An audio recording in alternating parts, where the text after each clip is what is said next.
Hello, everybody. Welcome to Something to Talk About. My name is Taco, and it's Saturday morning. It's time to party. And, yeah.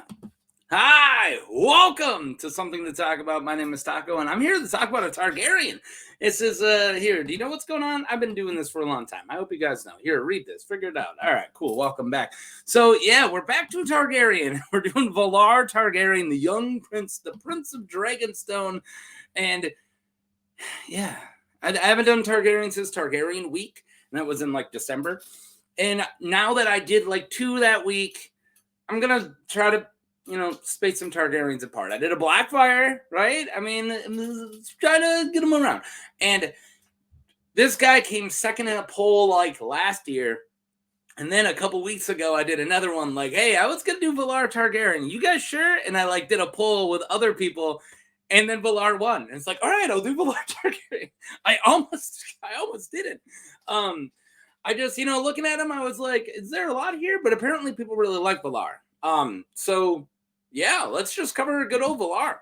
So Valarr Targaryen was Prince Valarr Targaryen, known as the Young Prince, was the oldest son of Baelor Breakspear, Prince of Dragonstone, and Lady of Jenna Dondarrion. So he's a Dondarrion. That's pretty cool. I forgot that they got into there, the royal line. They didn't make it into the line. So yeah, so if you guys don't know when this fits in the Targaryens, so this is like that early to mid Blackfire time, right? So there was Aegon the Unworthy. Aegon the Unworthy had Daeron the First, who warred with his bastard brother, Daemon Blackfire. And Daeron's eldest son was Baelor Breakspear, and Valarr is his eldest son. So this is, I guess I should just say, this is like Dunk and Egg time, right? Because he is in a Dunk and Egg book. Valarr is. And yeah, very much Dunk and Egg time. So when there's just a bunch of Targaryens, and for some reason none of them become king, and they all kind of start to die out until Aegon the Unlikely becomes king. So this is one of them. All right. So he's Lady Jenna Dondarrion. Valarr looked much like his father Baelor, though he was smaller and thinner. He had brown hair. So if you guys don't know, Baelor Breakspear was large, muscular, but he had like dark Dornish hair, right? But he did have a streak of silver gold running through it, which is pretty cool. He had blue eyes, not purple. Valarr wore a black armor, carried a black lance during tourneys. His horse was also black, as well as its trappings. He liked the color black, and I don't mind it. I do too. He's kind of a punk, this guy. Atop was his black helm and 3-headed dragon of House Targaryen, enameled in rich red. Dude liked black, yeah, and a little bit of red. Yeah, I like his look. I think a lot of Targaryens wore black, especially during during this time where it was a very black with a little bit of red. But yeah. So House Targaryen. If you guys don't know who House Targaryen is, I'll say it really quick. I know some people don't like when I cover the houses that are really big houses, but House Targaryen of King's Landing was a noble family of Valyrian descent who once ruled the 7 kingdoms of Westeros. The Valyrian sigil is a red 3-headed dragon, breathing red flames on black. Their house words are fire and blood. Who knew? The only family of dragon lords who survived the Doom of Valyria, the Targaryens left the Valyrian freehold 12 years before the Doom. They resigned more than a century on Dragonstone until Aegon the Conqueror and his sister wives, Visenya and Rhaenyra, began the first wars of conquest in 2 BC. During Aegon's conquest, the family built the Aegon Fort in the new capital city of King's Landing. It's where he landed. You guys get it. The Aegon Fort was later torn down and replaced by the Red Keep, which remained at their seat for the duration of their entire dynasty, which housed the Iron Throne. House Targaryen ruled as kings of the Andor, the Rhoynar, and the First Men, the lords of the 7 kingdoms, great house of the Crownlands for near 300 years. There you guys go. Man. All right, you guys know who House Targaryen is. I don't know how I read that out, but I still do. I figured if I cover the small houses, just cover the big houses. So yeah, let's get into where he is. So he is the eldest son. So Prince Valarr was born the eldest son of Prince Baelor Targaryen and his wife, Lady Lena Dondarrion. Baelor was the eldest son of King Daeron the First, making Valarr second in line to the Iron Throne, making him cousin to Egg. You guys know Egg. He had one younger brother, Prince Materes, who was jokingly called the even younger prince. That's pretty funny. At some point, Valarr was married to Kara of Tyrosh. They had sons, but they were all stillborn. Yeah, they didn't make it. That's kind of sad. So he didn't have any heir yet. He might have eventually had sons, but none of his sons made it. So the fourth in line was even the younger prince, Materes. So, yeah. So Valarr was not first in line, right? So his dad was first in line to Daeron. Okay, so let's get to the AST Turning. So this is the first Dunk and Egg book. So this is kind of our one time we get a POV look at Valarr. So in 209, the Lord Ashford staged the tourney to celebrate his daughter's 13th name day or 13th birthday, her quinceanera, maybe. I don't know. His daughter was Queen of Love and Beauty and would have 5 champions to defend her honor. All the entrants were the challengers, and if anyone defeated a champion, they would then take their place as a new champion. Valarr was one of the original champions for daughter of Lord Ashford at the start of the Ashford Meadow tourney. However, his status as a Targaryen prince prevented him from facing dangerous opponents. Whoa, all right. He won at least 9 jousts against indistinguished foes, including Sir Abelar Hightower and Lord Gawain Swan. Gawain, he remained a champion after the first day of jousting. So he gets to be champion of Ashford Meadow, right? And he's like, all right, I'll take any comers, but he wouldn't. Everyone just sends a bunch of like Gawain Swan. I mean, I could be Gawain Swan, right? But what a loser. So he gets, the point I'm trying to make is him being third in line and a prince. They don't really want to mess with him. They don't want to piss him off. They don't want to send him anyone hardcore, and they don't want to get him beat up. And he's also really important. He cannot die, right? Which comes up here in a minute. You don't want to kill somebody first or second in line to the throne, right? It's going to create chaos. Here we go. All right, so the Trial of 7. You guys all know the Ashford stuff. Dunk punched Bright Flame, right? Aerion Targaryen, and got himself a Trial of 7. Do I have to say all that stuff, right? I've covered a lot of characters from the Hedge Knight from this book. Exactly. I've covered Baelor Breakspear, Steely Pate, Fossaway. What's his freaking name? Stefan Fossaway? You guys know who I'm talking about. It wasn't Stefan Fossaway. Brian Foss? Oh my God. I'm tired right now. The Green Apple. You guys know who I'm talking about. That's going to kill me. But anyways, I've covered a lot of characters from the like this. Oh, I even covered Otho Bracken a long time ago. So I'm not going to get into all of it. You guys know what Dunk and Egg stuff. Also, spoilers for Dunk and Egg. If you don't know Dunk and Egg, I'm about to spoil a big part of the ending. So get out of here. Yeah, during Sir Duncan the Tall's Trial of 7, Baelor's father, Prince Baelor Breakspear, took part as the 7th knight on Dunk's side. It's really cool.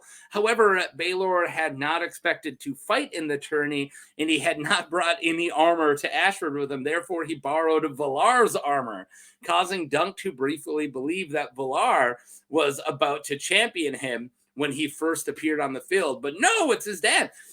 During the trial, Baelor suffered a blow from his brother Maekar, crushing in his helmet and his skull. It's a crazy scene, killing the heir to the Iron Throne. So yeah, so he then becomes heir to the Iron Throne, but no one wants to see their dad die, right? So he's a little upset. He's a little pissed, especially since it's just for Dunk. Right? Who's Dunk? Right? It's just some guy pisses off Valar's crappy cousin, Aerion Targaryen, who's a hothead, who's breaking this chick's fingers for no reason. So Dunk goes up, punches. Next thing you know, the heir to the Iron Throne is dead. So he lost his dad in this. So the next scene, he's a little mean to Dunk, but I don't blame him.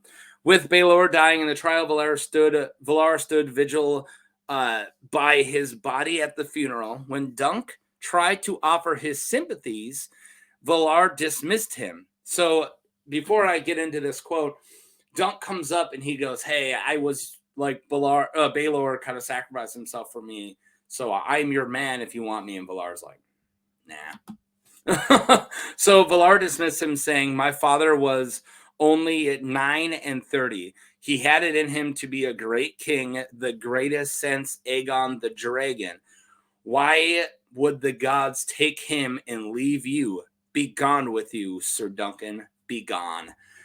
So it's a little harsh, but I mean, I kind of don't blame Valar here. It's like, bro, I don't care. I don't care about you. You don't mean anything to me. You're just some hedge knight. My dad was a better person than you and a better person than me, and now he's dead. So be gone. You know, get screw. So the spring sickness, a plague epidemic called the spring sickness, took place in 209 AC and in 210, killing tens of thousands in the Seven Kingdoms. Victims are said to have, quote, died in the spring. The major cities affected with most were Lannisport and Old Town, but worst of all in King's Landing, where 4 in 10 succumbed to it. Wow. A strong man could wake up healthy in the morning and die by the evening. Whoa. So swiftly did the plague strike. Valar died in 209 from the great spring sickness, as did his younger brother Materys and their grandfather, King Daeron II. Whoa. So just like that, Baelor died, a year before, right? In 209, Baelor died. Valar becomes like, Prince of Dragonstone, most likely. He's now the heir, right? He might have became hand of the king, but we don't know. We just kind of assume since Baelor was hand of the king. But just like that, the king loses his heirs, and then the next two down the line, him and Materys, and then the king. So we don't have a king, right? It's like we lost 3 heirs and a king in 2 years, or yeah. So it's a little crazy. In 211, so all right, so I didn't cover it, but what happens next is then Aerys takes over. So Aerys was Baelor's youngest brother. So since Baelor lost his 2 sons and himself, so just like that, so the next brother down the line, Daeron's next son, is Aerys the First. So he ends up taking over. But just like that, Baelor's line was set up, and Baelor and his 2 sons just died just like that. It's just nuts. Okay. I'm putting a big emphasis on this because we're about to talk about it. So now I just got kind of memories from Dunk and thoughts. So in 211, Dunk had a nightmare where the dead Valar berated him with the same words he used at Baelor's funeral. And then Dunk and Prince Aegon Targaryen heard of a hunchback septum in Stony Sept preached that the hand of the king, Brendan Rivers, had killed Valar's sons and their mothers in their mother's womb. So that Valar, he thinks that Bloodraven, Brendan Rivers, killed Valar's stillborn sons, right? And suggests that Brendan was responsible for Valar's death. The septum was later beheaded for speaking treasons. We can go right into my theories, but if you know anything, if you guys have seen the my Baelor Breakspear, you probably know the one theory that really kind of over encompasses Valar. If you have other ones, please let me know. But this is a big one, and it's hard to really trace back to somebody specific because it's kind of a big theory. So, yeah, killed by Bloodraven. Maybe that hunchback septum was onto something. There are many theories out there proposing that Bloodraven killed off many Targs to get a specific bloodline to make the prince that was promised. I covered this in Baelor Breakspear's vid, proposing that Bloodraven actually killed Breakspear. Yeah, so I actually just paused it so I can go grab. So before we move on, actually, let's read the one that I had from the Baelor Breakspear one so I can actually credit. So I found a tinfoil theory from Varys fan of Westeros on Westeros.org. So Varys fan from Westeros.org claimed that Bloodraven warged into Maegor to kill Baelor. And yeah, and then I think I found he quoted an earlier King of Sithorios. Yeah, so I just wanted to kind of throw where I heard the specific theory that Aegon killed Baelor Breakspear. So I'm kind of jumping off of that, but it's kind of a greater theory So I want to give these guys credit. So that's why I read those out right now. So I'm Varys fan on Westeros.org.